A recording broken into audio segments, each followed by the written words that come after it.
بسم اللہ الرحمن الرحیم۔ سب سے پہلے اللہ پاک سے دعا ہے کہ ہمارے اس چینل کو برکت دے۔ شروع کرتے ہیں آج کی ویڈیو۔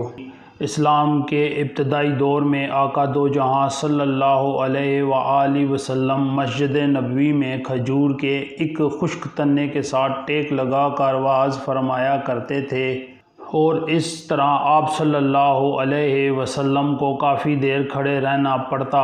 صحابہ اکرام رضی اللہ عنہ کو آپ صلی اللہ علیہ وآلہ وسلم کی یہ مشقت شاق گزری۔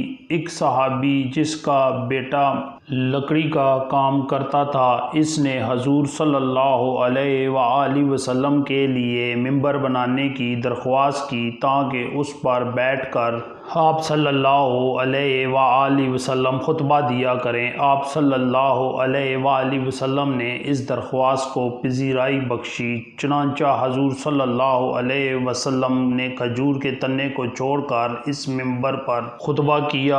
ابھی تھوڑی دیر ہی گزری تھی کہ کھجور کے جس تنے کے ساتھ ٹیک لگا کر وعظ فرمایا کرتے تھے، اس تنے سے گریہ و زاری کی آواز آنے لگی۔ اس مجلس سے وعظ میں موجود تمام صحابہ اکرام رضی اللہ عنہ نے اس کے رونے کی آواز سنی۔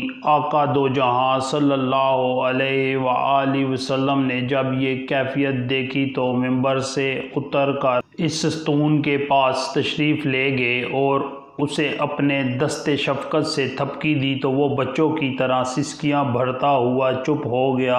اس ستون کے بارے میں حضرت عبداللہ بن عمر رضی اللہ عنہ کی روایت اس طرح ہے کہ رسالت مآب صلی اللہ علیہ وسلم ایک کھجور کے تنے کے ساتھ خطبہ ارشاد فرماتے تھے۔ جب ممبر تیار ہو گیا تو آپ صلی اللہ علیہ وسلم اس سے چھوڑ کر ممبر پر جلوہ افروز ہوئے۔ اس تنے نے رونا شروع کر دیا۔ آپ صلی اللہ علیہ وسلم اس کے پاس تشریف لے گئے اور اس پر دست شفقت رکھا، جس سے اس کو تسکین ملی۔ تو دوستو، آج کی ویڈیو اگر آپ کو پسند آئی ہے تو اس کو لائک اور شیئر لازمی کریں، چینل کو سبسکرائب کریں۔ ملتے ہیں نیکسٹ ویڈیو۔